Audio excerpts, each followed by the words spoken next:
Now I'm going to show you how to do test scaling with Polytomous items. So we're going to use this exam data that we have here, and we're going to go ahead and go into the Analyze, or the Transform button, sorry, and we want to go down to Test Scaling. So I just want to show you what would happen here. Normally, these would all be on this side. So it would look like this. What we want to do is we want to move them over here. So we're moving all of them over here, and we're going to write norm score. Now we don't want this to be this or this here. Delete that. And we're going to go ahead and run the data. So as you can see here, under the normalized score descriptives, we have a minimum of negative 3.09 and a maximum of 3.09 and a mean of 0.0 basically, and a standard deviation of 1. So you really never want to report negative scores to people. So we're going to use a linear transformation to create a more useful scale. So we're going to go ahead and go into the transform again. I'm going to go to test scaling. And instead of saying norm score here, I'm going to put T-Score. And we want the mean to be 50, standard deviation of 10, because that's what happens with a T-Score.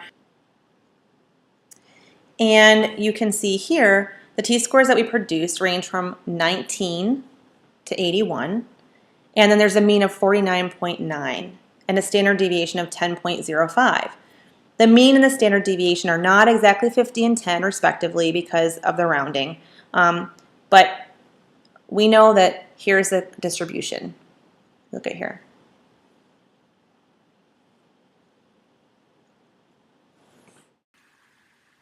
We can see that the distribution of the T-scores here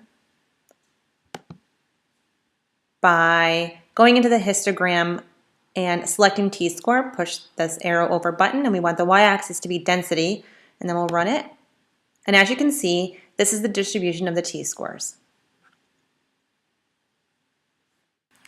If we wanted to get even more technical and create scaled scores for our exam, then we could go into the Transform button, and we want to go down to this linear transformation.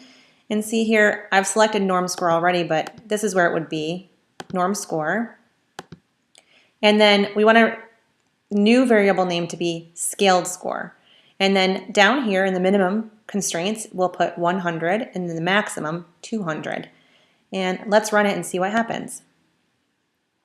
So here we have a linear transformation where we have the minimum value is 100, the max is 200, and the mean is 149, or about 150. Standard deviation is 16.